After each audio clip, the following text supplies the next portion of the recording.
কোরআন অনুযায়ী সমাজ রাষ্ট্র পরিচালনার কথা বললে তারপরে বলে এটা নাকি ধর্ম ব্যবসা। ধর্ম নিয়ে রাজনৈতিক ব্যবসা চলবে না। সুতরাং রাজনীতি দিয়ে ইসলামকে বিভক্ত করতে চায় যে শক্তি, সেই শক্তিকে আপনারা রাজনৈতিকভাবে মোকাবেলা করবেন বলে কোরআন অনুযায়ী রাষ্ট্র পরিচালনা করা এটা ধর্ম ব্যবসা নয়, এটা হচ্ছে নবী করিম সাল্লাল্লাহু আলাইহি ওয়াসাল্লামের রেখে যাওয়া সুমহান আদর্শ।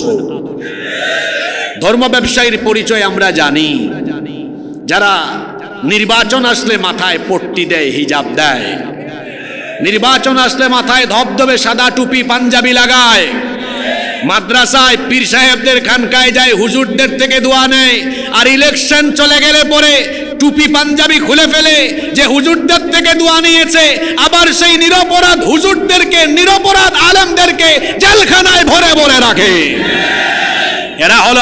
এরা হলো প্রকৃত আসল ধর্ম ব্যবসায়ী।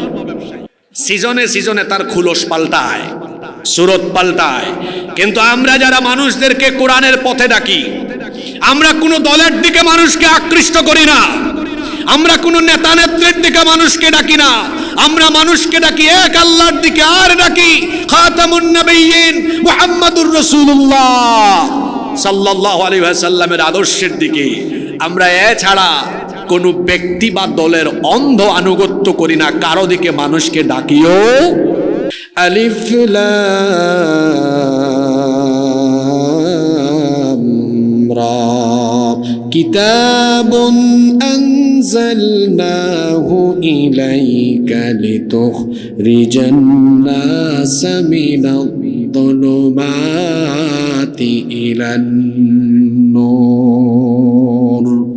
আল্লাহ তাআলা বলছেন, ও আমার হাবিব, এই কিতাব আমি আপনার কাছে নাজিল করেছি। কেন নাজিল করলাম? লিতুখরিজান নাসা মিনাদ-দুলুমাতি ইলান নূর, যাতে আপনি মানুষদেরকে তমসাচ্ছন্ন নিকষ কালো অন্ধকার থেকে বের করে মানুষকে যেন আলোকিত পথে নিয়ে আসতে পারেন। মিনাল কুফরি ইলাল ইসলাম ওয়া মিনাদ দালালাতি ইলাল হুদা ওয়া মিন তরিকি জাহান্নাম ইলা তরিকিল জান্নাহ। আল্লাহ তাআলা এই কোরআন নাজিল করেছেন যাতে করে মানুষকে কুফরি থেকে ইসলামের দিকে, হেদায়েতের দিকে, দালালাত থেকে মানুষকে যেন হেদায়েতের দিকে, জাহান্নামের পথ থেকে মানুষকে যেন জান্নাতের পথে আল্লাহর নবী পরিচালিত করতে পারেন। এই জন্য এই কোরআন যিনি নাজিল করেছেন তিনি কে? কোরআন আপনাকে আমাকে হেদায়াতের নূরে উদ্ভাসিত করবে, কারণ এই কোরআন হচ্ছে নূর। আল্লাহ এই কোরআনকে নূর বলেছেন। কোরআন হচ্ছে কোরআনে কারিমের মূল নাম। এটি ছাড়াও কোরআনে কারিমের আরো 90-এর অধিক সিফাতি নাম আছে। আমি মাস্টার্সে এ বিষয়ে থিসিস করার সুযোগ হয়েছিল। আসমা ওয়া আওসাফুল কোরআন মিন খিলালিল কোরআনিল কারীম, কোরআনের নাম এবং কোরআনের আলোকে কোরআনের বৈশিষ্ট্য সমূহ।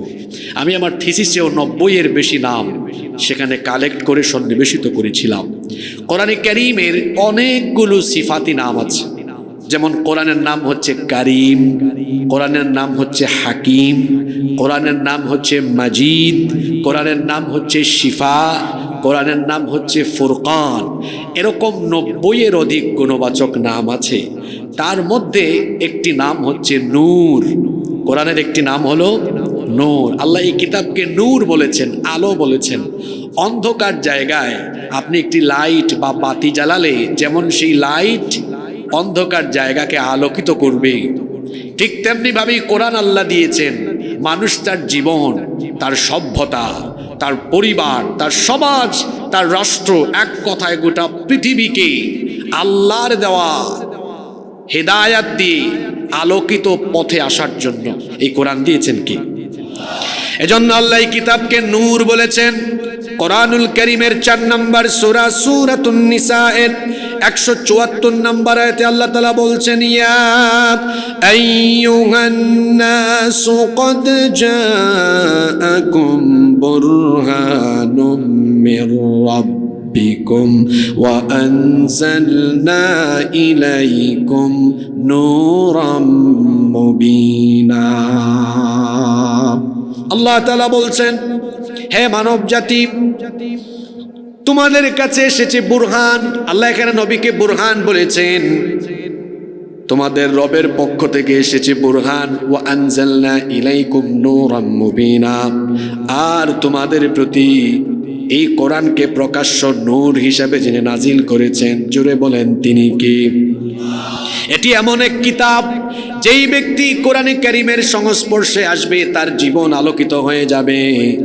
যে পরিবার এই কোরআন দিয়ে চলবে সেই পরিবার আলোকিত হয়ে যাবে। এই কোরআন দিয়ে যে সমাজ এবং সভ্যতা রাষ্ট্র পরিচালনা হবে, সেই সমাজ এবং রাষ্ট্র আলোকিত সমাজ আলোকিত রাষ্ট্রে পরিণত হয়ে যাবে। আল্লাহ তাআলা এই কোরআনকে দিয়েছেন যাতে করে এই কোরআন দিয়ে আমরা আমাদের জীবনের প্রতিটা সেক্টর, প্রতিটা দিক এবং বিভাগ পরিচালনা করি। আশ্চর্যের ব্যাপার, দুঃখের ব্যাপার হলো এই পৃথিবীর বহু মুসলমান কোরআনে কারীমকে শুধু ধর্মীয় কিতাব মনে করে, শুধু তেলাওয়াত আর খতম করে এই কোরআনে কারীমের শিক্ষা তার সমাজে, তার সভ্যতায়, তার রাষ্ট্রে গ্রহণ করে কোরআনের আলোকে সে তার সমাজ, সভ্যতা, রাষ্ট্রকে পরিচালনা করতে চায় না। এইভাবে করে তারা তাদের জীবনকে দুই ভাগ করে ফেলেছে।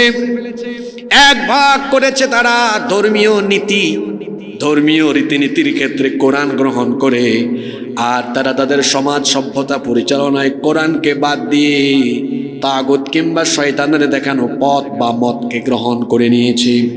আল্লাহ তাআলা এদের ব্যাপারে কোরআনে কারীমের 4 নম্বর সূরা সূরাতুন নিসা এর 60 নম্বর আয়াতে বলছেন, আলাম তারা ইলাল্লাযীনা ইয়াজউমুনা আন্নাহুম আমানু বিমা উনজিলা ইলাইকা ওয়া মা উনজিলা মিন قبلك يريدون أن يتحاكموا إلى الطاغوت وقد أمروا أن يكفروا به ويريد الشيطان أن يضلهم ضلالا بعيدا আল্লাহ তাআলা বলছেন, ও নবী, আপনি কি তাদেরকে দেখেননি? আপনি কি তাদের ব্যাপারে জানেন না যারা দাবি করে আপনার কাছে যা নাজিল হয়েছে এবং আপনার পূর্ববর্তী নবীদের কাছে যা নাজিল হয়েছে, তাদের দাবি হলো তারা সবকিছুর উপর ঈমান এনেছে। তারা আপনার কাছে দাবি করে আপনার কাছে নাজিল হওয়া কোরআনের উপর তারা ঈমান এনেছে। আশ্চর্য ব্যাপার, কিন্তু তারা চায় ইউরিদুনা আন ইয়াতাহাকামু ইলা তাগুত, কিন্তু তারা বিচার ফয়সালার জন্য, তারা তাদের সমাজ রাষ্ট্র পরিচালনার জন্য আপনার কাছে নাজিল হওয়া এই কোরআনে কারীমের বিধিবিধানকে গ্রহণ না করে তাগুতের বানানো, তাগুতের তৈরি করা বিধিবিধানকে তারা গ্রহণ করে নিয়েছে। আল্লাহ বলছেন, আশ্চর্য ব্যাপার, এরা কোরআন থেকে কিছু গ্রহণ করে তাদের জীবনের কিছু অংশ পরিচালনা করে, আর তারা রাষ্ট্র, সমাজ, বিচার, ফয়সালা এগুলো পরিচালনার জন্য তাগুতের দেখানো, তাগুতের বানানো পথ মত আইনকে গ্রহণ করে নিয়েছে। প্রশ্ন হতে পারে, তাগুত কারা? তাগুত হলো ব্যাপক অর্থবোধক একটি শব্দ। একেবারে সংক্ষেপে তাগুতের পরিচয় হলো আল্লাহর দেওয়া আইন কানুনের বিরুদ্ধে অবস্থান নিয়েছে যারা, তাগুত হলো তারা। আল্লাহর বিধান, আল্লাহর আইন কানুন সমাজে, রাষ্ট্রে প্রতিষ্ঠা হোক, এটা চায় না যারা, তাগুত হলো তারা। এমনকি আল্লাহর আইনের মোকাবেলায় যারা নিজেরা আইন বানিয়ে সমাজ রাষ্ট্রে চাপিয়ে দেয়, এরা হলো তাগুত। কোরআনে কারীমে আল্লাহ ফেরাউনকেও তাগুত বলেছেন। মুসা নবীকে আল্লাহ নবুয়ত দিয়ে বললেন, ইযহাব ইলা ফিরআউনা ইন্নাহু তাগা। মুসা, ফেরাউনের কাছে যাও, ইন্নাহু তাগা, নিশ্চয়ই সে হলো সীমালঙ্ঘনকারী, সে হলো একজন তাগুত। মুসা, সেই তাগুত ফেরাউনের কাছে যাও। ফেরাউন নামে এখন কেউ দুনিয়াতে নাই, কিন্তু ফেরাউন মার্কা এমন বহু মানুষ আমার আপনার চোখের সামনে পরিদৃশ্যমান, যারা ফেরাউনের মতোই এই জমিনে, আল্লাহর জমিনে আল্লাহর দেওয়া বিধি বিধানের বাস্তবায়ন চায় না। তারা বলবে আল্লাহর দেওয়া বিধানের সাথে আল্লাহর দেওয়া বিধান দিয়ে মসজিদ মাদ্রাসা চলতে পারে, কিন্তু দেশ চলতে পারে না। দেখেন না, আমার দেশে এক ব্যাককল গতকাল বলেছে রাজনীতির সাথে কোরআনের কোনো সম্পর্ক, শোনেন নাই আপনারা? আবার কোরআন অনুযায়ী সমাজ রাষ্ট্র পরিচালনার কথা বললে তারপরে বলে এটা নাকি ধর্ম ব্যবসা। কোরআন অনুযায়ী রাষ্ট্র পরিচালনা করা এটা ধর্ম ব্যবসা নয়, এটা হচ্ছে নবী করিম সাল্লাল্লাহু আলাইহি ওয়াসাল্লামের রেখে যাওয়া সুমহান আদর্শ। ধর্ম ব্যবসায়ীর পরিচয় আমরা জানি, যারা নির্বাচন আসলে মাথায় পট্টি দেয়, হিজাব দেয়, নির্বাচন আসলে মাথায় ধবধবে সাদা টুপি পাঞ্জাবি লাগায়, মাদ্রাসায় পীর সাহেবদের খানকায় যায়, হুজুরদের থেকে দোয়া নেয়, আর ইলেকশন চলে গেলে পরে টুপি পাঞ্জাবি খুলে ফেলে যে হুজুরদের থেকে দোয়া নিয়েছে, আবার সেই নিরপরাধ হুজুরদেরকে, নিরপরাধ আলেমদেরকে জেলখানায় ভরে ভরে রাখে। এরা হলো প্রকৃত আসল ধর্ম ব্যবসায়ী। সিজনে সিজনে তার খুলস পাল্টায়, সুরত পাল্টায়। কিন্তু আমরা যারা মানুষদেরকে কোরআনের পথে ডাকি, আমরা কোনো দলের দিকে মানুষকে আকৃষ্ট করি না, আমরা কোনো নেতা নেত্রীর দিকে মানুষকে ডাকি না, আমরা মানুষকে ডাকি এক আল্লাহর দিকে, আর ডাকি খাতামুন নবিয়্যিন মুহাম্মাদুর রাসূলুল্লাহ সাল্লাল্লাহু আলাইহি ওয়াসাল্লামের আদর্শের দিকে। আমরা এছাড়া কোনো ব্যক্তি বা দলের অন্ধ আনুগত্য করি না, কারো দিকে মানুষকে ডাকিও। কোরআনকে যারা জীবনের সকল ক্ষেত্রে গ্রহণ করতে পারেনি, আল্লাহ তাদের ব্যাপারে বলছেন আফাতুমিনুনা বিবাদিল কিতাবি ওয়া তাকফুরুনা বিবাদ। তাহলে কি তোমাদের অবস্থা এমন, তোমরা এই কিতাবের কিছু অংশের উপর ঈমান এনেছো, কিছু অংশ গ্রহণ করেছো, আর কিছু অংশ বাদ দিয়েছো। এই রকম আশ্চর্য মুসলমান আপনি আপনার সমাজেও পেতে পারেন। দেখবেন তারা কোরআনকে শুধু তিলাওয়াতে সীমাবদ্ধ রেখেছে, খতমে সীমাবদ্ধ রেখেছে, কোরআনের শিক্ষা তারা গ্রহণ করতে পারে নাই। বিবাহ শাদীর অনুষ্ঠানে বিয়ের আগের রাতে নারী পুরুষ একত্রিত হয়ে গায়ে হলুদের নামে গান বাজনার আয়োজন করে। আবার দেখা যায় বিয়ের দিনে হুজুরকে ডেকে এনে বলে, হুজুর আপনি বিয়ের খুতবা দেন। হুজুর বিয়ের খুতবা দেওয়ার সময় কোরআন থেকে কিছু আয়াত তেলাওয়াত করেন। আশ্চর্য ব্যাপার, কোরআন তেলাওয়াত দিয়ে বিবাহের উদ্বোধন হচ্ছে, কিন্তু সেখানে কোরআন বিরোধী কাজ, নাচ গান বাজনার আয়োজন হয়েছে। আবার যৌতুকও দেওয়া হচ্ছে। ব্যবসা প্রতিষ্ঠান উদ্বোধন করার আগে কোরআন থেকে তেলাওয়াত হচ্ছে, কিন্তু সেই ব্যবসায়ী আবার তার ব্যবসা প্রতিষ্ঠানে ওজনে কম দিচ্ছে, মিথ্যা প্রতারণা ধোঁকাবাজির আশ্রয় নিয়ে ব্যবসা করছে। পার্লামেন্টের অধিবেশন আরম্ভ হওয়ার আগে কোরআন থেকে তেলাওয়াত হচ্ছে, সেই পার্লামেন্টে আবার কোরআন বিরোধী আইন পাশ করা হচ্ছে।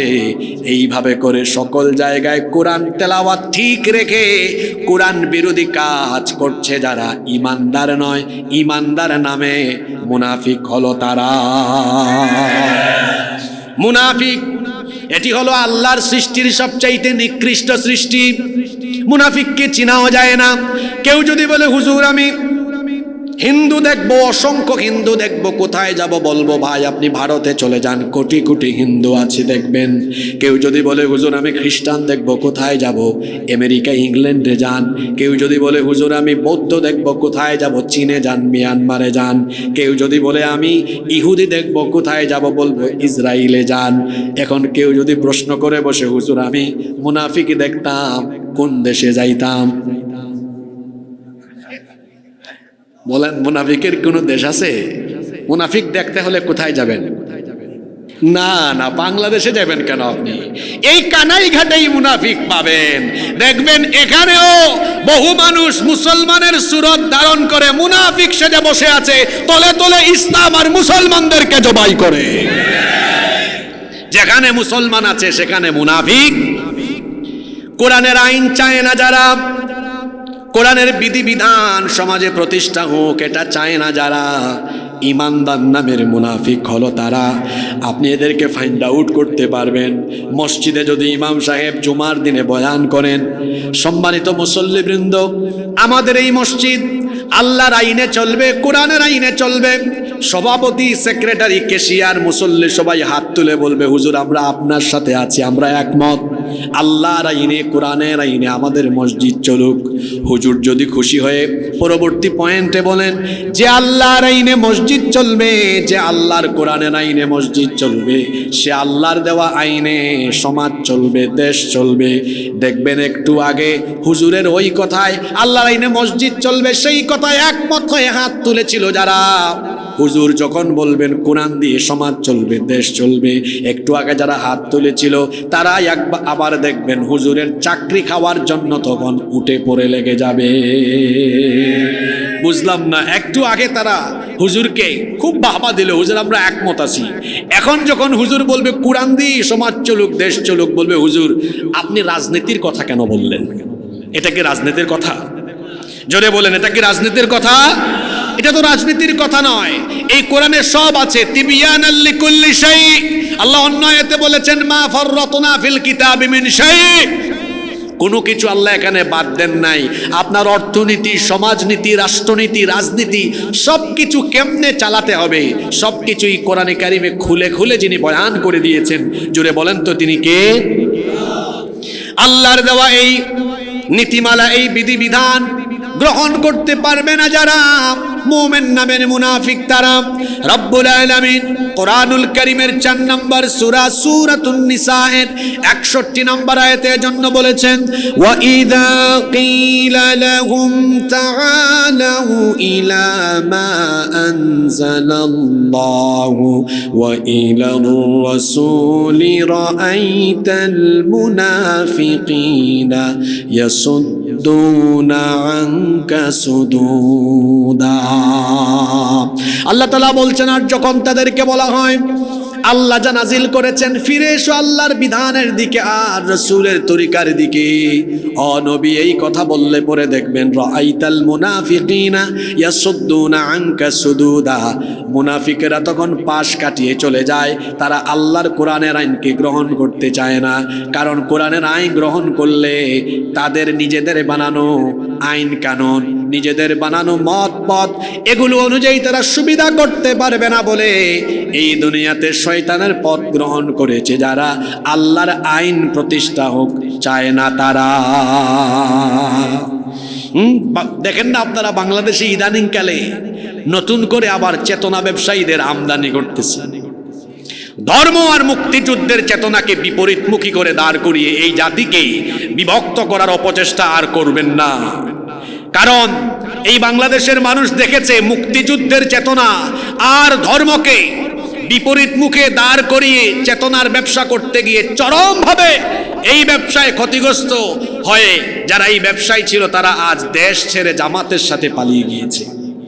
নতুন করে আবার এই চেতনার ব্যবসা কেউ যদি আরম্ভ করতে চান, আমরা আপনাদের হিতাকাঙ্ক্ষী, শুভাকাঙ্ক্ষী হয়ে আপনাদেরকে পরামর্শ দিব এই জাতিকে বিভক্ত করার কোনো অপচেষ্টা করবেন না। যদি এই জাতিকে আবারও এই মুক্তিযুদ্ধের চেতনা, এই বিষয়টিকে এনে দ্বিধা বিভক্ত করার কোন ধরনের অপচেষ্টা করেন, আগের তাদের চাইতে আরো ভয়ঙ্কর পরিণতি আপনাদের হতে পারে। এজন্য আসুন আমরা সবাই ঐক্যবদ্ধ থেকে এই দেশটাকে আমরা সুন্দর করে বিনির্মাণ করি।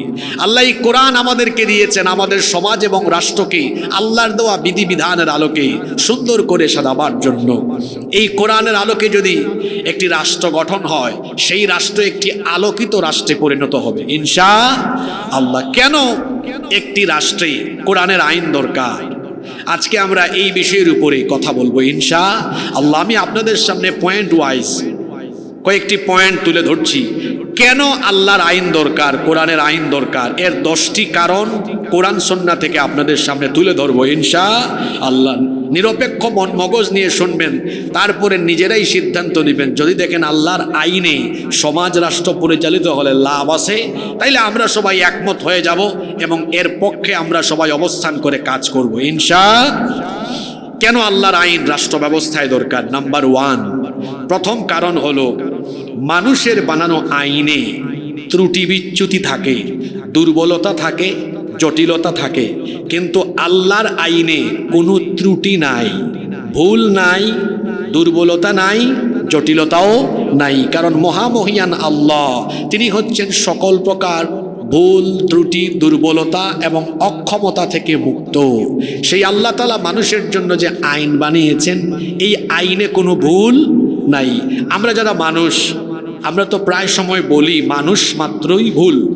মানুষ এই কথা বলে না, বলে মানুষ মাত্রই ভুল। আমরা ভুল করতে পারি, ভুল হওয়া আমাদের জন্য খুব স্বাভাবিক ব্যাপার। যে মানুষ ভুল করে, ভুল করা যার স্বভাব, এই মানুষ যদি সমাজের জন্য, দেশের জন্য আইন বানানো আরম্ভ করে, সেই মানুষের কি ভুল হতে পারে না? অবশ্যই ভুল হতে পারে। এজন্য আপনারা দেখবেন যে সকল দেশে মানুষের বানানো আইন দিয়ে দেশ চলে, ওদের দেশের আইন বা সংবিধান বহুবার বারবার সংশোধন হয়। সংশোধন হয় না? হয়। আমার দেশের সংবিধানও তো অনেকবার সংশোধন হয়েছে। কেন সংশোধন হয়? কারণ যে যখন ক্ষমতা পায় তখন সে তার নিজের মতো করে আইন সংশোধন করে। আর একটি বিষয় মনে রাখবেন, মানুষ যখন আইন বানায় বা সংশোধন করে, তখন জনগণের চিন্তা আগে করে না, আগে নিজের কথা, নিজের দলের স্বার্থ এবং নিজে ক্ষমতায় লং টাইম থাকতে পারবে কিনা, এই দিকগুলো বিবেচনা করে তারপর সে আইন বানায়। আপনারা আবার মনে করবেন না কেউ আইন বানাইলে আপনাদের অর্থাৎ জনগণের কল্যাণের কথা আগে বিবেচনা করে না। মানুষ তো স্বভাবজাত দিক থেকে সে স্বার্থপর। সে যদি আইন বানানোর সুযোগ পায়, সর্বপ্রথম তার নিজের স্বার্থে, দলের স্বার্থে, সে তার ক্ষমতার স্বার্থে আইন বানাবে। এজন্যই তো মহামহিয়ান আল্লাহ মানুষের প্রয়োজনীয় বিষয়গুলো তিনি তার নিজের কাছে রেখেছেন, কোনো মানুষের হাতে দেন নাই। কারণ আল্লাহ তাআলা তো জানেন এই মানুষ স্বভাবজাত স্বার্থপর, যদি সব কিছু তার হাতে দিয়ে দেই তাহলে তো অবস্থা খারাপ হয়ে যাবে। এজন্য আল্লাহ তাআলা নিত্য প্রয়োজনীয় এমন কিছু বিষয় তার নিজের কাছে রেখেছেন। আমি কয়েকটা জিনিসের নাম বলি, এগুলো আমাদের ডেইলি দরকার কি দরকার না, আপনারা শুধু হা বা না বলবেন। বলেন তো, পানি প্রতিদিন দরকার কি দরকার না? বাতাস, আলো, আগুন, অক্সিজেন, সূর্যের আলো, রাতের বেলা চাঁদের আলো, এগুলো দরকার না? আল্লাহ কি এগুলো দুনিয়ার কোনো রাষ্ট্রপ্রধানের হাতে দিয়েছেন? কোনো দলের হাতে দিয়েছেন? দিলে ওই যে জুলাই আগস্টে আপনারা সবাই মিলে যখন ঐক্যবদ্ধভাবে নেমে গিয়েছেন, তখন বলতো যতক্ষণ পর্যন্ত আমাদের বশ্যতা স্বীকার না করবা বিদ্যুৎ বন্ধ। এমনিতেই ইন্টারনেট হাতে ছিল, ইন্টারনেট হাতে ছিল বলে ইন্টারনেট বন্ধ করে খুনির দল নির্বিচারে মানুষকে খুন করেছে।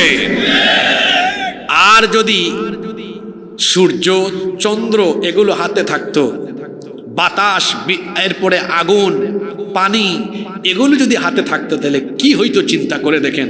আল্লাহ এই জন্য গুরুত্বপূর্ণ জিনিস তার নিজের কাছে রেখেছেন, মানুষের হাতে দেন নাই। কারণ মানুষ তো স্বভাবজাত স্বার্থপর। সে আইন বানালে সবার আগে নিজের স্বার্থে, নিজের দলে যারা আছে এদেরকে সুযোগ সুবিধা দেওয়া যাবে কিনা ওই দিকগুলো বিবেচনা করে আইন বানাবে। আর মানুষের বানানো আইনে জটিলতা থাকে, ত্রুটি থাকে, দুর্বলতা থাকে, কিন্তু আল্লাহর দেওয়া আইন, আল্লাহর দেওয়া এই কিতাব কোরআনের ভেতরে কোনো ত্রুটিও নাই, দুর্বলতাও।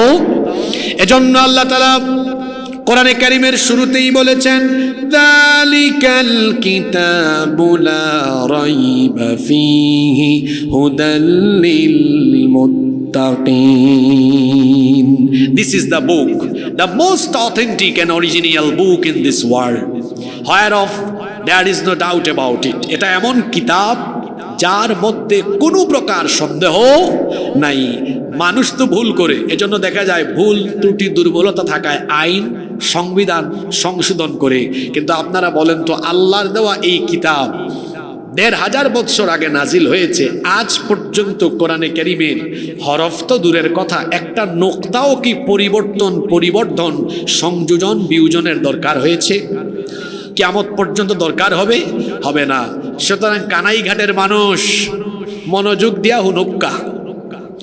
এই যে মানুষ আইন বানায়, এ আইন দিয়ে বলা হয় মানুষের, জনগণের ভাগ্য বদলাবে। দেখা যায় যে যখন সুযোগ পায় জনগণের ভাগ্য বদলায় না। যারা সুযোগ পায় দিনে দিনে তাদের চেহারা বদলায়, তাদের কাপড় চোপড় বদলায়, গাড়ি বদলায়, বাড়ি বদলায়, জনগণের ভাগ্য আর বদলায় না। এই দেশের জনগণের এবং দেশের ভাগ্য বদলাতে হলে আল্লাহর দেওয়া কিতাব এই কোরআনে কারীমের শাসন ব্যবস্থার কোনো বিকল্প নাই। কোরআনের আইন কেন দরকার? 2 নম্বর পয়েন্ট, যদি কোরআনের আইন সমাজে প্রতিষ্ঠা না হয় তাহলে কোরআনে কারিমের এমন অসংখ্য আয়াত আছে যা কোরআনে কারিমের যে কালো কালো অক্ষর যে আয়াতগুলো আছে এগুলো শুধু কিতাবের ভেতরে বন্দী থাকবে, এগুলোর বাস্তবায়ন কোনোদিন হবে না। যেমন ওয়াসসারিকু ওয়াসসারিকাতু ফাকতাউ আইদিয়াহুমা, চোর সে পুরুষ হোক বা নারী হোক অপরাধ প্রমাণিত হলে তার হাত কেটে দাও। এখন আপনারা বলেন তো, এটা তো তিলাওয়াত করলেন, কিন্তু ইসলামী সরকার ইসলামী রাষ্ট্র যদি প্রতিষ্ঠা না হয় তাহলে এই আয়াত তো কিতাবের ভিতরেই বন্দী থাকবে, এর কোনো বাস্তবায়ন হবে? এই রকম অনেক আয়াত কোরআনে আছে, যদি কোরআনের আইন রাষ্ট্রীয়ভাবে প্রতিষ্ঠা না হয় তাহলে এই আয়াতগুলো কিতাবের ভেতরে বন্দী থাকবে, কোনোদিন তা আর বাস্তবায়ন হবে না। এখন কোরআনের এই শত শত আয়াত আল্লাহ কি শুধু তিলাওয়াতের জন্য দিয়েছেন? না, এগুলো তো আল্লাহ দিয়েছেন সমাজ রাষ্ট্রে বাস্তবায়নের জন্য। কোরআনের আইন সমাজে এবং রাষ্ট্রে এই জন্য দরকার, যদি তা সমাজে প্রতিষ্ঠা না হয় অসংখ্য আয়াত কিতাবের ভেতরে বন্দী থাকবে, তার বাস্তবায়ন হবে না। নাম্বার 3, কেন কোরআনের আইন দরকার? কোরআনের আইন প্রতিষ্ঠা হলে সমাজ এবং রাষ্ট্রের মানুষ ন্যায় বিচার পাবে, তখন মানুষ ন্যায় বিচার থেকে বঞ্চিত হবে না, বিচারের নামে প্রহসন হবে না, বিচারের নামে জুলুম, বিচারের নামে কোনো মানুষের উপরে অবিচার করা হবে না। যে সমাজে বা যে দেশে মানুষের বানানো আইন দিয়ে বিচার চলে, দেখবেন সেই সমাজে সেই দেশে মানুষের উপরে বিচারের নামে প্রহসন চলে, বিচারের নামে জুলুম চলে। আদালতে গেলে দেখবেন এমন বহু মানুষ আছে অপরাধ করে নাই, তারপরেও নিরপরাধ ব্যক্তি অপরাধী সেজে সাজা ভোগ করছে। এমন অনেক মানুষ আছেন যারা অপরাধ না করেও বছরের পর বছর জেলে বন্দী, অপরাধ না করেও তাদেরকে বিচারের নামে প্রহসন করে অন্যায়ভাবে মেরে ফেলা হয়েছে। এই রকম আপনি সমাজে পাবেন, তখন আল্লাহর আইনের ভিত্তিতে বিচার হবে না যখন। কিন্তু আল্লাহর আইন দিয়ে যে সমাজে বা যে দেশে বিচার চলে, সেখানে বিচারের নামে মানুষের উপর প্রহসন হয় না, বিচারের নামে জুলুম হয় না। একটা হাদিস আমার মনে পড়ে গেল, খেয়াল করে শোনেন।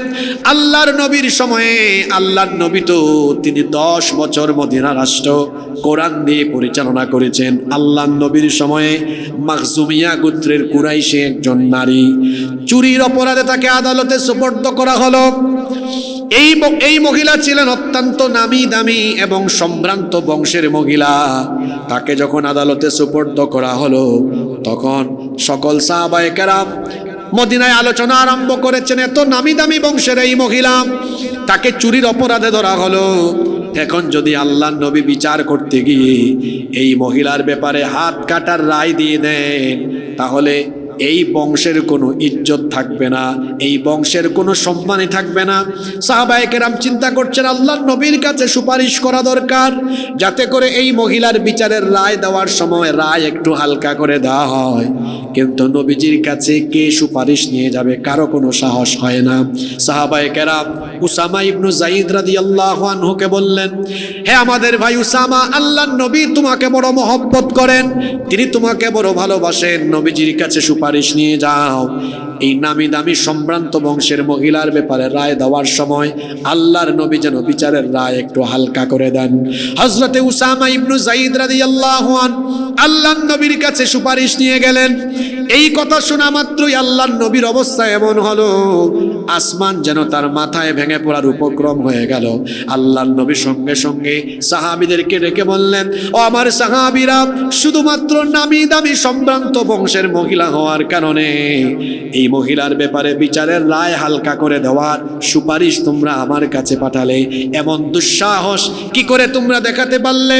ও আমার সাহাবীরা শোনো, আদালতের কাঠগড়ায় আসামি হিসাবে এই নামি দামি সম্ভ্রান্ত বংশের মহিলা না হয়ে যদি আমার নিজের কলিজার টুকরা মেয়ে ফাতিমা আমার মেয়ে বলে বিচারের রায় হালকা করে দিতাম না, বরং আমি সঠিক বিচার করে বিচারের রায় দিয়ে রায় কার্যকরের দায়িত্ব জল্লাদকে দিতাম না।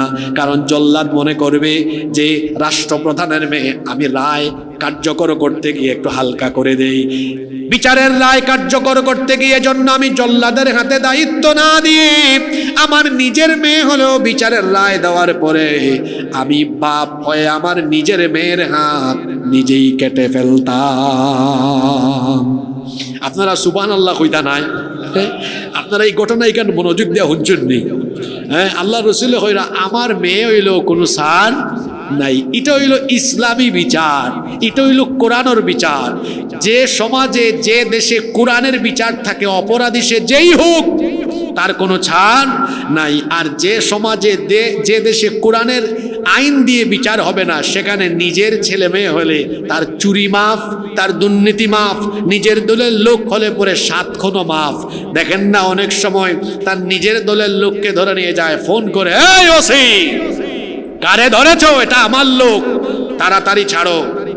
দেখা যায় নিজের আশপাশের লোকদেরকে চুরি, ডাকাতি, চাঁদাবাজি, দুর্নীতি করতে সুযোগ দেয়। এই জন্য সমাজে চুরি বাড়ে, ডাকাতি বাড়ে। যে সমাজে আল্লাহর দেওয়া বিচার ব্যবস্থার আলোকে বিচার ফয়সালা হয় না, সেই সমাজে বিচার হয় না, বিচারের নামে অবিচার হয়। সেই সমাজে বিচারের নামে প্রহসন হয়। এরকম বিচারের নামে প্রহসনের শিকার হয়েছেন এই দেশে আল্লাহর অসংখ্য বান্দা। বিচারের নামে প্রহসনের শিকার হয়ে মজলুম অবস্থায় আমাদেরকে ছেড়ে চলে গিয়েছেন কোরআনের পাখি, কোরআনের কিংবদন্তি খাদেম শহীদ আল্লামা দেলাওয়ার হোসেন সাঈদী রহমতুল্লাহ আলাইহি। বিচারের নামে প্রহসন করে এরকম আরো অনেক মানুষকে হত্যা করা হয়েছে। আল্লামা দেলাওয়ার হোসেন সাঈদী রহমতুল্লাহ আলাইহি তার সবচেয়ে বড় অপরাধ ছিল তিনি মানুষের সামনে কোরআনের কথা প্রচার করতেন। ভারতীয় আধিপত্যবাদের বিরুদ্ধে তিনি কথা বলতেন, টিফাই মুখবাদের বিরুদ্ধে তিনি কথা বলেছেন।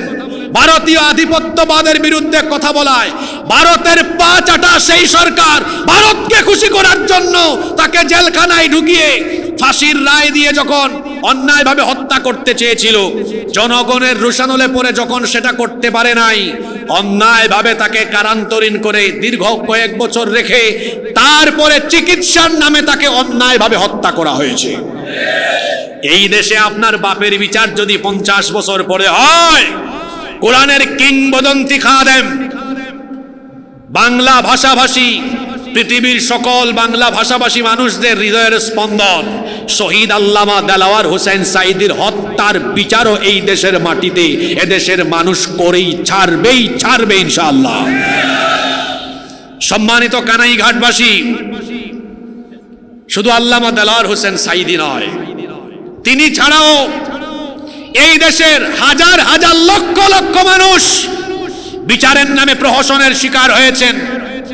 বিচারের নামে অবিচার হয় তখন, আল্লাহর দেওয়া বিচার ব্যবস্থা বিধিবিধান দিয়ে বিচার ফয়সালা হয় না যখন। কিন্তু আল্লাহর দেওয়া আইন দিয়ে যখন বিচার ফয়সালা হবে, মানুষের উপর কোনো অবিচার হবে না, জুলুম হবে না, প্রহসনও হবে না। কারণ আল্লাহর দেওয়া বিধিবিধান এমন, এটা এসেছে মানুষের শান্তির জন্য, সুরক্ষার জন্য, নিরাপত্তার জন্য। সেই কিতাবে আল্লাহ হুকুম দিয়েছেন, ওয়া ইযা হাকামতুম বাইনান নাসি আন তাহকুমু বিল আদল ইলা আখিরিল আয়া। সূরা নিসার 58 নম্বর আয়াতের মাঝখানে আল্লাহ বলেছেন, আর যখন তোমরা মানুষের মধ্যে বিচার ফয়সালা করবে, তখন তোমরা ন্যায় বিচার কায়েম করবে। তাহলে বোঝা গেল ন্যায় বিচারের আদেশ যিনি দিয়েছেন, গলার আওয়াজ বড় করে বলেন তিনি কে? সে আল্লাহর দেওয়া আইন দিয়ে বিচার ফয়সালা হলে বিচারে কোনো অবিচার হবে। নাম্বার 4, আল্লাহর আইন সমাজ এবং রাষ্ট্রে কেন দরকার? গুরুত্বপূর্ণ পয়েন্ট, সবাই কান লাগান। এখানে সমসাময়িক অনেক কথা এই পয়েন্টে ঢুকবে। কোরআনের আইন এজন্য দরকার, কোরআনের আইন যদি সমাজ বা রাষ্ট্রে প্রতিষ্ঠা হয়, সকল মানুষ তার অধিকার পাবে, সকলের অধিকার প্রতিষ্ঠা হবে। নারী তার অধিকার পাবে। আজ নারীরা তাদের অধিকার থেকে বঞ্চিত, নারীরা আজ লাঞ্ছিত, নারীরা আজ তাদের অধিকার থেকে বঞ্চিত। যদি আল্লাহর দেওয়া বিধান দিয়ে রাষ্ট্র পরিচালনা হয়, নারীরা তাদের পরিপূর্ণ অধিকার পাবেন। আর আমরা যখন কোরআন হাদিস থেকে আলেম ওলামা যখন নারী অধিকারের কথা বলেন, তখন এক শ্রেণীর সুশীলের পয়দা হয়। তারা বলে, দেখছো এই মোল্লারা নারী প্রগতি, নারী উন্নয়নের পথে সবসময় অন্তরায়। তারা নারীদেরকে পর্দার ভেতরে ঢুকাইয়া প্যাকেট বানায়া ঘরে আটকায় রাখতে চায়। তো আমিও প্রায় জায়গায় একটা কথা বলি, শিয়াল তো সবসময় মুরগির স্বাধীনতাই চাইবে। এক শিয়াল একবার মুরগির খামারর খান্দাবায় যার, এর বাদে মুরগির খামারর খান্দাবায় যার, মুরগি হলরে করে তোমরা রে দেখে তো আমার খুব মায়া লাগে রে। এক মুরগি উঠা কর, কিতা শিয়াল মামা অত মায়া লাগে এখানে, হয় আমার বাসা, আমার কোনো বন্দিত্ব দশা নাই, আমি তো মনের খুশিতে আমি আমার ঘুরলাম, আমার কোনো অসুবিধা হন না, তোরারে দেখে মায়া লাগে।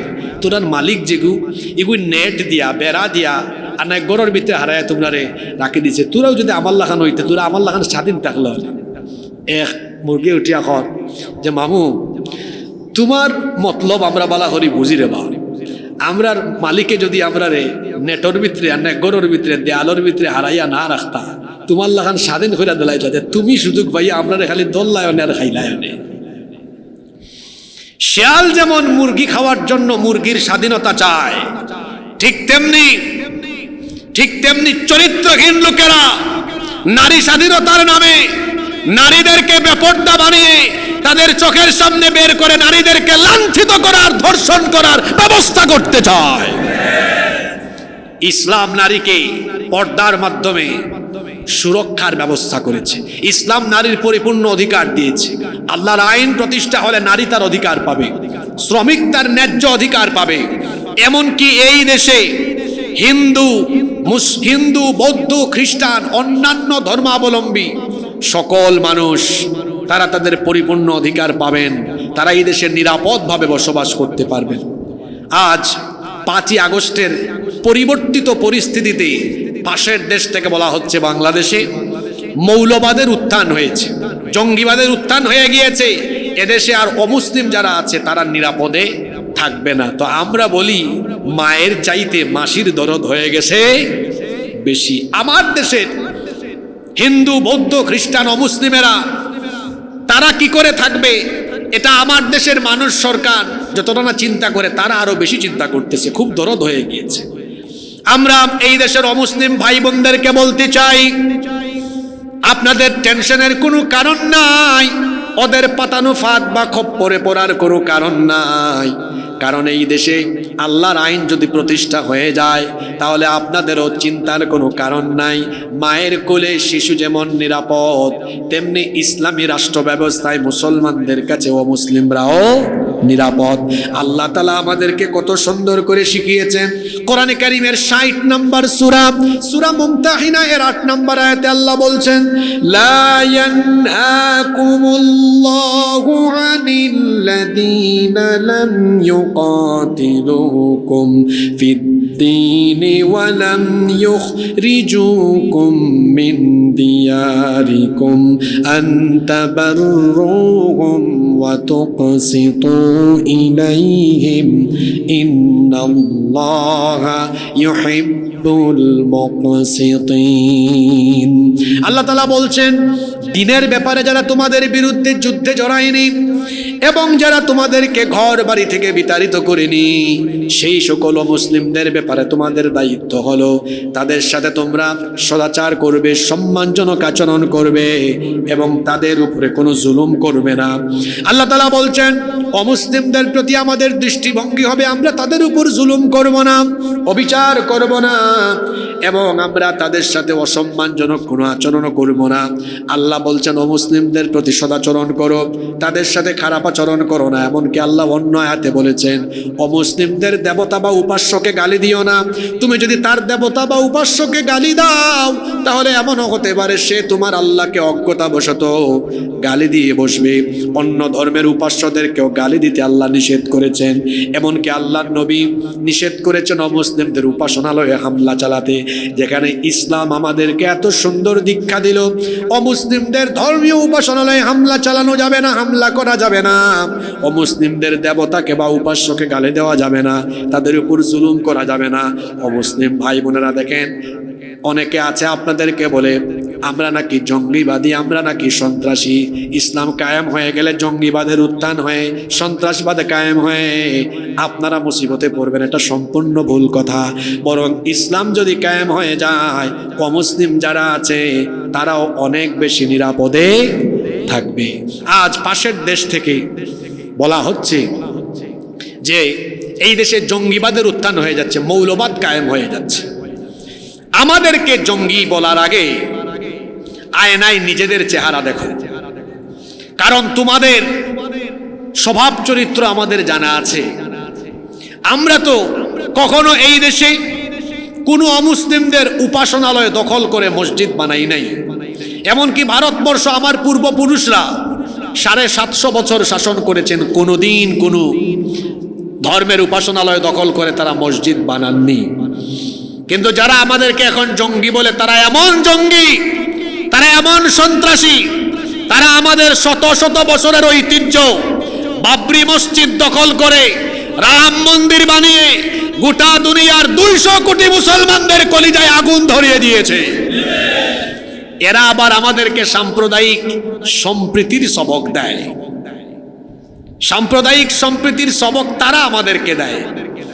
সারা পৃথিবীতে মানুষ মাটির নিচে খনিজ সম্পদ পায়, আর এরা মাটির নিচে শুধু মসজিদ পায়।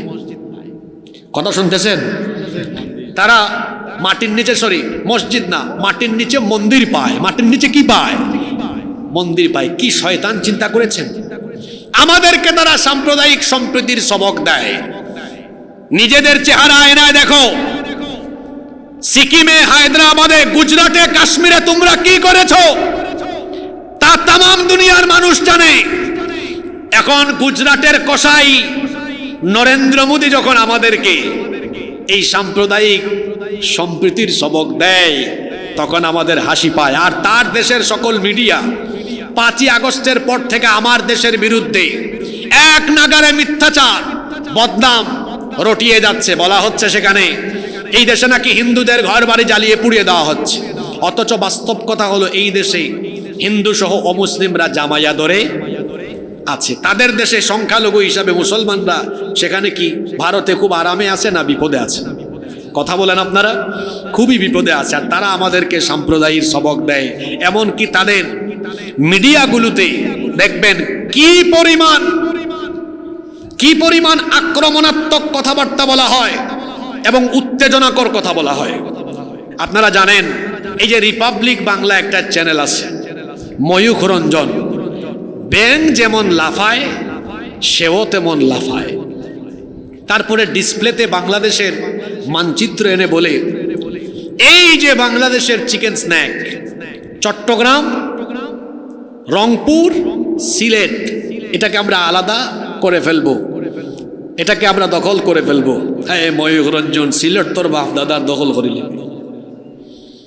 সিলেটের মানুষ শান্তিপ্রিয়, কিন্তু তাদের আলাদা একটা পরিচয় আছে। এই সিলেটের মানুষ হলো হযরত শাহজালাল রহমতুল্লাহ আলাইহির রুহানি সন্তান। হযরত শাহজালাল রহমতুল্লাহ আলাইহি 360 আউলিয়া নিয়ে সিলেটের মাটিতে প্রবেশ করে তিনি যেমন সিলেট থেকে গৌর গোবিন্দকে তাড়িয়ে দিয়েছেন। গৌর গোবিন্দের উত্তরসূরি উগ্রবাদীরা যদি এই সিলেটের দিকে হাত বাড়ায়, শাহজালাল রহমতুল্লাহ আলাইহির উত্তরসূরিরা গৌর গোবিন্দের উত্তরসূরিদের সেই কালো হাত ভেঙে চুরে টুকরা টুকরা করে দিবে।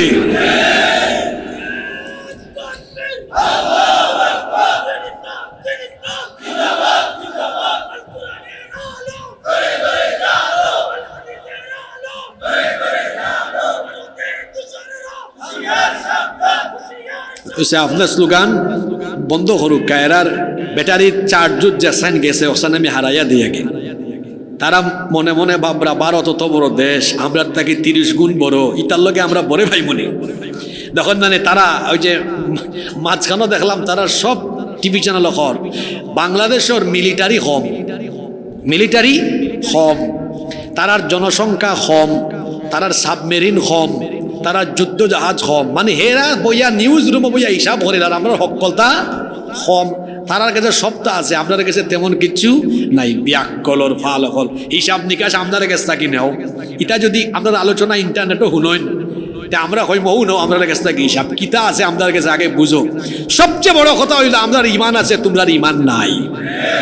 আমরা ইমানি এই অস্ত্র, ইমানি চেতনা লইয়া দাঁড়াইলে আমরার মোকাবেলা করতে পারবো পৃথিবীত এমন কোনো শক্তিও নাই। আর ও লইলাও হিসাব আমাদের কাছে থাকি।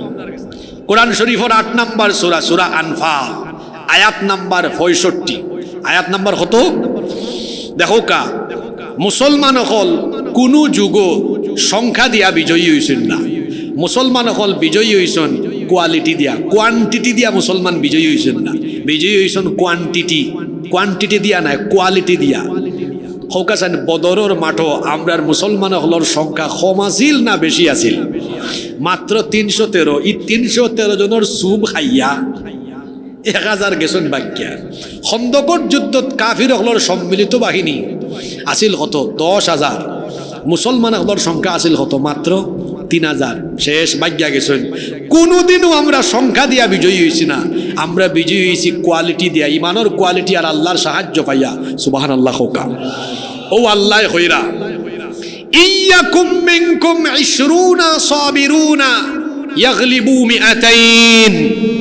কথাই কান খার আল্লাহ হইরা এর আগটাকে একবারে আয়াতর পয়লা থেকে টান মারি। ইয়া আইয়ুহান নাবিয়্যু হাররিদিল মুমিনিনা আলাল কিতাল। নবী মুমিন হলরে আপনি যুদ্ধের ব্যাপারে ইনকারেজ করুকা, উৎসাহিত করুকা। আল্লাহ হইরা উৎসাহিত করুকা যুদ্ধের যেন তারা না ডরায়। ডরাইবার কিতা আছে? তারা ইমান লইয়া উবাইলেও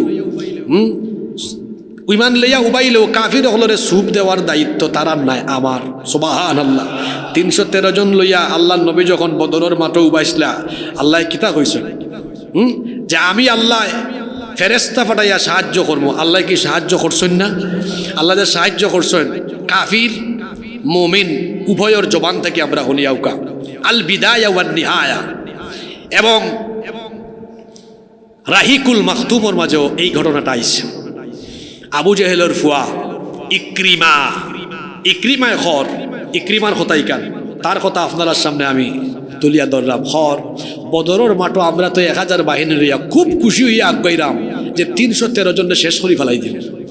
আফগানি বাদে দেখি মুমিন হল আপনার সামনে আওয়ার আগে সাদা সাদা খাফর ফরা খারা জানি তুফানোর গতিতে আইয়া এমন দ্রুত গতিতে আমরা উপরে হামলা চালাইছ না। আমরা দেখি আমরার নেতৃবৃন্দর শরীরটাকে হল্লা খালি আলাদা করা হয়। আল্লাহু আকবার। আবু দাউদ ইবনে মাজিনা রাদিয়াল্লাহু আনহু তাইন একজন বদরি সাহাবী। তাইন হইরা আমি বদরের মাঠো এক কাফিরর এই ঘাড়ের উপরে তলোয়ার যখন দললাম আঘাত করবো, আমি আঘাত করার আগে দেখলাম হঠাৎ করে খেজানি আইয়া এই কাফিরর শরীর থেকে খল্লা আলাদা করেছে। আল্লাহ রসুলে হইরা আমার সাহাবী, এন কোনো মানুষ নাই, এই আসলা আল্লাহর ফাটাইল ফেরেশতা। সুবহানাল্লাহ। তাহলে আমরা ইমান লইয়া দাঁড়াইলে কাফির হলরে সাইজ করার দায়িত্ব লইলেন খে, আরো জোরে হোক কাকে ইজাত হিসাব চলেন যে আমরা সব সংখ্যা কম। আল্লাহ কইরা নবী যুদ্ধর মাঠো মুমিন হলে উৎসাহিত করুক, তারা যেন না ডরায়। ডরানির কিতা আছে? আমি আল্লাহ সাহায্য করবো। আর ইনো জীবন গেলেও তো অসুবিধার নাই, কারণ শহীদি মৌত তো শ্রেষ্ঠ মৌত, বিনা হিসাবে বিনা বিচারে আল্লাহ জান্নাত দিলাইবা। সুবহানাল্লাহ। এর বাদে আল্লাহ ওখান কইরা ইয়াকুম মিনকুম 20 সাবিরুনা ইয়াগলিবু 200।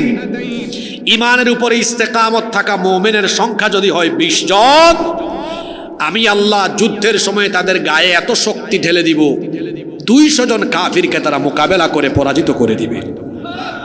সুবহানাল্লাহ। হলে হইতা নাই আপনারা 20 জনে কত? 200। ই হিসাবি কান আমার লাগান মূল্যান নাই, হিসাবি কান খার আয়াতে বসে শেষ হইছে না, বলা করি বুঝুকা।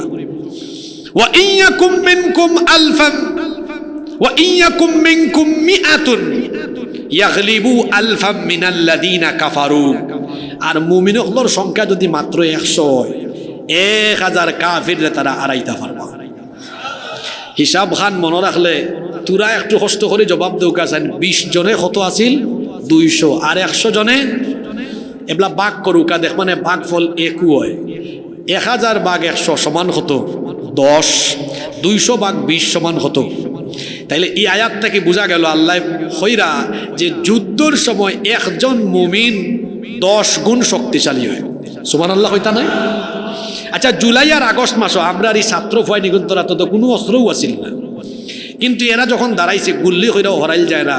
হিতায় হইরা যে স্যার এগুরে মারি আরো সাইড গুবায় এরার খলজার ভিতরে এমন সাহস ইমানি চেতনা দান করছেন হে।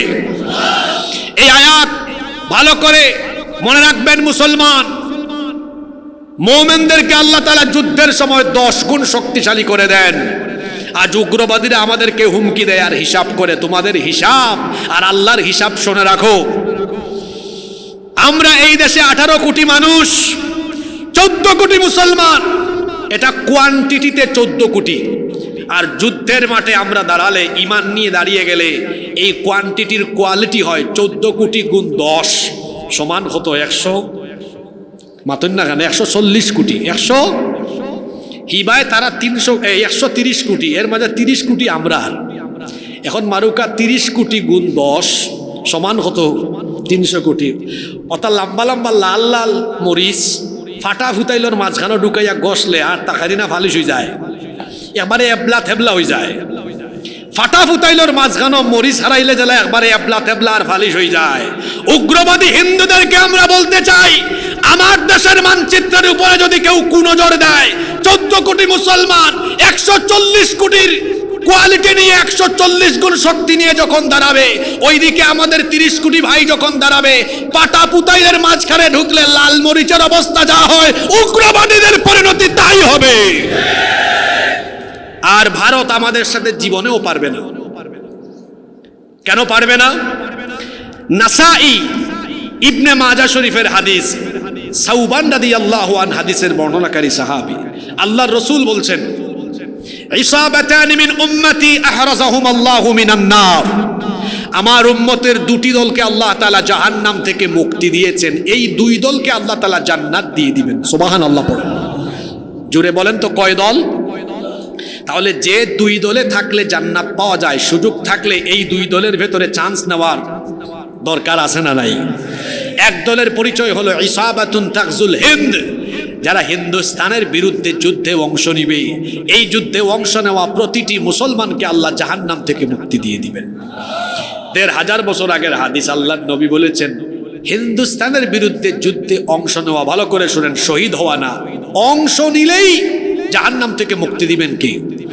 যদিও ইতিহাস বেত্তাগণ বলেছেন 18 হিজরি থেকে নিয়ে এখন পর্যন্ত কয়েকবারই ভারতবর্ষে অভিযান হয়েছে, কিন্তু গাজওয়াতুল হিন্দ বা ভারতবর্ষে একটি পবিত্র যুদ্ধ হবে, এটা ভবিষ্যৎবাণী করে গিয়েছেন মুহাম্মাদুর রাসূলুল্লাহ সাল্লাল্লাহু আলাইহি ওয়াসাল্লাম। এবং নবীজি বলেছেন, এই পবিত্র যুদ্ধে অংশ নেওয়া প্রতিটি মুমিনকে আল্লাহ তাআলা, প্রতিটি মুসলমানকে আল্লাহ তাআলা জাহান্নাম থেকে মুক্তি দিয়ে জান্নাত দিয়ে দিবেন। সুবহানাল্লাহ। আমরা বাংলাদেশের মানুষ যুদ্ধপ্রিয় নই, আমরা শান্তিপ্রিয়, কিন্তু অশান্তির দাবানল সৃষ্টি করে কেউ যদি আমাদের গায়ে পড়ে লেগে যেতে চায়, আমরা তো এমন জাতি, আমরা আক্রমণ করি না, কিন্তু আক্রান্ত হলে কাউকে আমরা ছেড়েও দেই না। আমরা বলতে চাই, গাজওয়াতুল হিন্দের কথা নবীজি বলে গিয়েছেন, হিন্দুস্তানের যুদ্ধের কথা আমাদের মাথায় আছে, আমরা যুদ্ধপ্রিয় নই, কিন্তু তারা যদি নিজেরাই বাংলাদেশের সাথে একটি অনিবার্য যুদ্ধ তারা যদি সৃষ্টি করে দেয়, এদেশের মানুষ বসে থাকবে না। গাজওয়াতুল হিন্দের চেতনা নিয়ে যখন প্রতিটি যুবক তরুণ যখন ভারতবর্ষকে মোকাবেলায় নামবে, রসুল তো বলেছেন এই যুদ্ধে মুসলমানরাই বিজয়ী হবে। এজন্য আমি বলছি, গুজরাটের কসাইকে বলছি, আপনি আপনার নিজের চরকায় তেল দেন। যদি এই দেশ নিয়ে মাতব্বরি করতে করতে দুই দেশকে মুখোমুখি অবস্থানে দাঁড় করান, আর যদি পবিত্র যুদ্ধ আরম্ভ হয়ে যায়, ইউনুস সাহেব বলেছেন 7 সিস্টার, আর আমি রসুলের এই হাদিসকে সামনে রেখে বলছি, যদি ভারত আমার দেশকে নিয়ে বেশি বাড়াবাড়ি করে, তাহলে যদি একটি অনিবার্য যুদ্ধ তারা নিজেরাই সৃষ্টি করে ফেলে, তাহলে শুধু 7 সিস্টার নয়, ভারতের মানচিত্র টুকরা টুকরা হয়ে গিয়ে দিল্লিতে আবারও কালেমার পতাকা উড়ায় দেওয়া হবে। আমার দেশ কিভাবে চলবে, আমার দেশের মানুষ তার সিদ্ধান্ত নেবে। আপনি দিল্লি থেকে বেশি লাফালাফি করেন না। এদেশে দিল্লির বা ভারতীয় আধিপত্যবাদ আর কায়েম করতে দেওয়া হবে। আমরা যে পয়েন্টের উপর আলোচনায় ছিলাম, যে যদি কোরআনের আইন প্রতিষ্ঠা হয়, এদেশে শুধু মুসলমান না, হিন্দু, বৌদ্ধ, খ্রিস্টান সবাই নিরাপদে থাকবে। আমার দেশের অমুসলিম ভাই বোনদেরকে বলবো, আপনারা প্রতিবেশী কোনো দেশের কিংবা বিদেশি কোনো শত্রুর খপ্পরে পড়বেন না। এই দেশে আমরা মিলেমিশে আছি, মিলেমিশে থাকবো। ইসলাম কায়েম হয়ে গেল এদেশে অমুসলিমরা আরো নিরাপদে থাকবে, কারণ অমুসলিমদের এই অধিকার কোরআনে কারিমে দিয়েছেন কে? সম্মানিত উপস্থিতি, নাম্বার 6 নম্বর, কোরআনের আইন যদি প্রতিষ্ঠা হয় তাহলে এটা 5 নম্বর পয়েন্ট, সকল মত, সকল ধর্মের মানুষ, সকল মতের মানুষ তার মতামত প্রকাশ করতে পারবে, সব মানুষ তার ধর্ম পালন করবে, কারণ ধর্মের ব্যাপারে তো ইসলামে কোনো জোর জবরদস্তি নাই, লা ইকরাহা ফিদ্দিন। এমনকি আল্লাহ তাআলা সূরা কাফিরুনে বলেছেন, যদিও আমরার দেশে এক রাবেয়া বছরই আসলা, তাই না একবার হই দিসলা, বুখারী শরীফও আছে লাকুম দিনুকুম ওয়ালিয়া দিন, ইকান কিতাব বুখারী শরীফও আছে, কোনানো আছে। হায় রে হায়, তাহলে রাবিয়া বছরই আপনি এমনি হয়েছে না, একবার পার্লামেন্টে তাই হয়েছিল, আমি ফজরের বাদে ঘুম থেকে উঠতেও যাই নমাজ তুকাই, আর নারায়ণগঞ্জ আরো কুতুব পাওয়া গেছে, তাই 70 রেখাত তাহাজ্জুদ ধরিলেন। হায় রে হায়, ইবাই নমাজও চলে আর আস্থা দিন মানুষ মারার আদেশও চলে। ঠিক আছে নি কথা? ইসলাম যদি প্রতিষ্ঠা হয়, সব মতের ধর্মের মানুষ তাদের ধর্ম কর্ম মত প্রকাশের স্বাধীনতা পাবে, কারণ ইসলাম কারো উপরে জুলুমের কোনো কথা বলে। এরপরে নাম্বার 6 নম্বর, যদি আল্লাহর আইন রাষ্ট্রে প্রতিষ্ঠা হয়ে যায় তাহলে অপরাধ থাকবে না, চুরি ডাকাতি অন্যায় দুর্নীতি লুটপাট রাহাজানি সকল বিশৃঙ্খলা কমে যাবে, কারণ কোরআন দিয়ে যখন রাষ্ট্র চলবে চুরি ডাকাতি তখন আর থাকবে না, কোরআন দিয়ে যখন বিচার ফয়সালা চলবে তখন অপরাধ আস্তে আস্তে আস্তে আস্তে কমে যাবে। আমি বড় দুঃখ করে প্রায় জায়গায় বলি, চুরি ডাকাতি চাঁদাবাজি এগুলো দূর করার দায়িত্ব যাদেরকে দেওয়া হয়েছে, এদেশে কোরআনের আইন না থাকায় দেখা যায় মানুষের তৈরি করা আইন আছে তো, এজন্য উপর মহলকে একটু খুশিতে রেখে দেখা যায় এরা নিজেরাই তখন চোর হয়ে যায়। দেখছেন না আমাদের দেশে একজনের নাম আছিল বেনজির, খামও করছে নজিরবিহীন 2000 কোটি টাকা লুটপাট, আর একজন আসলা বাতর হোটেলের মালিক, জানেন তো আপনারা, হেন কিশোরগঞ্জ রিসুট উসুট বানাইয়া শেষ। কার টাকা এগুলো? জনগণের টাকা। দেখেন এরা কোন সেক্টরের মানুষ? আইন অঙ্গনের মানুষ, যারা মানুষকে আইন শৃঙ্খলা শিখাবে তারাই বেআইনি কাজ করে বসে থাকে। আল্লাহর আইন সমাজে থাকলে পরে চুরি থাকবে না তো, ডাকাতি থাকবে না। আল্লাহর আইন চায় না কারা? চোর ডাকাত যারা, কারণ আল্লাহর আইন প্রতিষ্ঠা হয়ে গেলে তো তারা আর চুরি ডাকাতি করতে পারবে না, চুরি ডাকাতি বন্ধ হয়ে যাবে। আচ্ছা আপনারা হোকা সাইড ঈদ এসো, ইলান বহুত মানুষ আছে নানি চুরি কইরা জেল গেছে, আরো প্রমোশন লইয়া বার হয়েছে, আরো বড় চুর হয়েছে, ইলান আছে না হোকা সাইন খেনে, কারণ শাস্তিটা এমন। আবার দেখা যায় প্রিজন ব্যানো কিংবা আদালতও আট নাড়ায়, হয় আমি আইরাম, তোরা কটা দিন বাদে আইরাম, মজা বুঝাইব, সুর আরো বড় সুর হয়। যদি কোরআনের আইন কোনো দেশও থাকে, একজন সুরর বিচার যদি কোরআন দিয়ে করা হয়, তার আজ যদি হাইটটা দেওয়া হয়, আপনারা হোকা চাইন এক সুরর আট খাটার বিচার দীক্ষা দেশও আরো যত সুরা আসেন সব ঠিক ওইবা না ওইটা নাই, জোরে হোকা ওইবা না ওইটা নাই। তাহলে আল্লাহর দেওয়া আইন দিয়ে যখন চুরি ডাকাতি ধর্ষণ জিনা ব্যভিচার অন্যায় অপরাধের বিচার হবে, সমাজে কোনো অপরাধ থাকবে না, অপরাধ আস্তে আস্তে কমে যাবে। এজন্য কোরআনের আইন দরকার। নাম্বার 7, কোরআনের আইন কেন দরকার? 7 নাম্বার, যারা বেকার আছেন আপনাদের জন্য সুখবর, কোরআনের আইন চালু হলে পরে কোনো বেকার মানুষ থাকবে না, এই দেশে কোনো গরিব মানুষ থাকবে না, দরিদ্র মানুষ থাকবে না। জাকাত ভিত্তিক অর্থ ব্যবস্থা চালু হওয়ার ফলে দারিদ্রতা মুক্ত ক্ষুধা মুক্ত একটি আলোকিত দেশ গঠন হবে ইনশাআল্লাহ। কারণ আল্লাহ তাআলা জাকাতের যে ফর্মুলা দিয়েছেন, এই ফর্মুলার আলোকে জাকাত কালেক্ট করে যদি ডিস্ট্রিবিউট করা হয়, দেশে একজন গরিব মানুষও থাকবে না। আমরার দেশও বেশিরভাগ মানুষের জাকাত আদায় করা হয় না। জাকাতর শাড়ি আর লুঙ্গি কিনে আনে, কোন শাড়ি আর কোন লুঙ্গি? মার্কেটের সবচাইতে বাদ শাড়ি, সবচেয়ে খারাপ লুঙ্গি, একবার ফিনলে আর ফিন্দা যাইতো। এখন জাকাত এইভাবে দিলে তো হয় না। জাকাতের উদ্দেশ্য হইল সমাজটা কি দারিদ্রতা দূর করা, সমাজটা কি গরিবী হালত দূর করা, দারিদ্রতা দূরীকরণের জন্য জাকাত ব্যবস্থা দেওয়া হয়েছে। যদি জাকাত সেন্ট্রালি কালেক্ট করে সেন্ট্রালি ডিস্ট্রিবিউট করা হয়, তাহলে দেশে কোনো গরিব মানুষ থাকতো না। আপনারা ভালো করে শোনেন, মনে করেন এই এলাকায় এই মাদ্রাসাতে জাকাতের টাকা এই বছর কালেকশন করা হলো, মনে করেন সংখ্যা হলো 50-60 জন মানুষ, যার যার জাকাতের টাকা হিসাব করে কালেক্ট করে, ভালো করে উদাহরণটা শুনেন, 2 লক্ষ টাকা।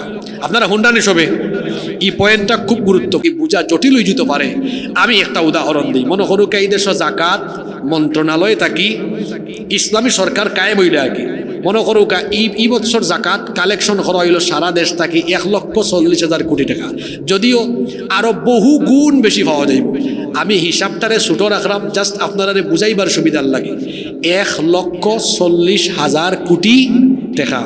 এখন এই টাকাটা 70 লক্ষ বেকার যুবক ফাইন ধরে আনা হইল। বাংলাদেশের 70 লক্ষ যুবক ফাইন ধরে আনিয়া জাকাত মন্ত্রণালয় হারাইয়া খাওয়া হইল। ওই 2 লাখ টাকা করে দিলাম, তোমরা ও ব্যবসা বাণিজ্য করো। জাকাত মন্ত্রণালয় তাকে যদি একটু মনিটরিংও করা হয়, আপনারা হোকা চান 1 বছরে 70 লাখ যুবকর কর্মসংস্থানের ব্যবস্থা হইল না হইতো নাই?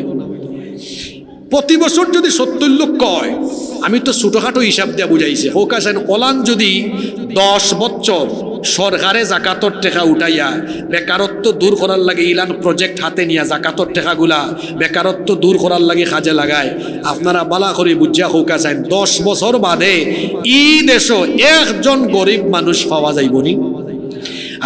জাকাত ব্যবস্থার সুফল আগেও পৃথিবীর মানুষে পাইছেন। এখানেও বড় বড় আলিম ওলামা হল সবরে সাক্ষী রেখে আমি হইরাম। হজরত ওমর ইবনে আব্দুল আজিজ রহমতুল্লাহ আলাইহের জামানায় মানুষে জাকাতর টেকা লইয়া রাস্তায় রাস্তায় ঘুরাইছেন, কিন্তু জাকাত দেওয়ার কোনো মানুষ পাইছেন। এজন্য আমি আপনাদের সবাইকে বলবো, এই দেশে যদি কোরআনের আইন প্রতিষ্ঠা হয়, বেকার যারা আছেন তাদেরও লাভ আছে, বেকারত্ব থাকবে না। জাকাত ভিত্তিক অর্থ ব্যবস্থা যদি প্রতিষ্ঠিত হয়, দারিদ্রতা মুক্ত ক্ষুধা মুক্ত একটি বাংলাদেশ গঠন হবে ইনশাআল্লাহ। আমার সময় আর শেষ হয়ে গেছে, আমি 1 মিনিট সময় নিয়ে ফিনিশিং দিয়ে দিই। নাম্বার 8 নাম্বার, কোরআনের রাষ্ট্র ব্যবস্থা কায়েম হলে পরে শাসকরা মানুষের উপর শোষণ করবেন না, কারণ তাদের ভেতরে জবাবদিহিতার ভয় থাকবে। এখানে অনেকগুলো উদাহরণ দেওয়া যেত, সময়ের কারণে আমি দিচ্ছি না। নাম্বার 9 নাম্বার, কোরআন ভিত্তিক রাষ্ট্র ব্যবস্থা এই জন্য দরকার, কারণ এটা নবী করিম সাল্লাল্লাহু আলাইহি ওয়াসাল্লামের রেখে যাওয়া সুন্নাহ, তার আদর্শ। তিনি তো কোরআন ভিত্তিক একটি রাষ্ট্র গঠন করে পৃথিবীবাসীর জন্য দৃষ্টান্ত রেখে গিয়েছেন যে কোরআন দিয়ে রাষ্ট্র ব্যবস্থা সাজালে পড়ে সেই রাষ্ট্র কেমন সুন্দর এবং সোনালী রাষ্ট্রে পরিণত হতে পারে। এজন্য এটি আমাদের জন্য নবীজির অনুসরণ এবং অনুকরণীয় আদর্শ, যে নবীজির আলোকে তারই আদর্শে আদর্শিত হয়ে এরকম কোরআন ভিত্তিক রাষ্ট্র গঠনে ঐক্যবদ্ধ হয়ে কাজ করা। 10 এবং সর্বশেষ পয়েন্ট বলতে চাই, কোরআনের আইন রাষ্ট্র ব্যবস্থা এজন্য দরকার। এই জমিন আমরা বানাই নাই, এই জমিন কিভাবে চললে কল্যাণ হবে এটা আমরা ভালো জানি না, সবচেয়ে ভালো জানেন আল্লাহ। এজন্য তো আল্লাহ বলেছেন আলা লাহুল খালকু ওয়াল আমর, সৃষ্টি যার, আইনও চলবে তার। ইনিল হুকমু ইল্লা লিল্লাহ, আল্লাহ ছাড়া কারো হুকুম চলবে না। আল্লাহ ছাড়া কারো হুকুম চললে সেই হুকুম, সেই আইন বা বিধান দিয়ে মানুষের ফায়দা হবে না, উপকার হবে না। এজন্য মানুষের ফায়দা উপকারের জন্য, মানুষের সমৃদ্ধির জন্য আল্লাহর আইনের দরকার। এজন্য আসুন আমরা ঐক্যবদ্ধ হয়ে এই দেশকে নতুন করে সাজাবার জন্য জেনারেশন জি আর বাংলাদেশের মানুষ ঐক্যবদ্ধ হয়ে বাংলাদেশে যে নতুন সূর্যোদয় হয়েছে, যে নতুন বাংলাদেশ আমরা পেয়েছি, এই নতুন বাংলাদেশকে দুর্নীতিমুক্ত, ক্ষুধামুক্ত এবং সুন্দর আলোকিত দেশ হিসাবে গঠনের জন্য সবাই মিলে কোরআনের রাজ কায়েমে ঐক্যবদ্ধ হয়ে একটি কোরআনের বাংলাদেশ গঠনে আমরা সবাই ঐক্যবদ্ধ হয়ে কাজ করি। আল্লাহ তাআলা আমাদের সবাইকে তৌফিক দান করেন। সুবহানাকা আল্লাহুম্মা ওয়া বিহামদিকা আশহাদু আল্লা ইলাহা ইল্লা আনতা আস্তাগফিরুকা ওয়া আতুবু ইলাইক। ওয়াসসালামু আলাইকুম ওয়া রাহমাতুল্লাহি ওয়া বারাকাতুহু।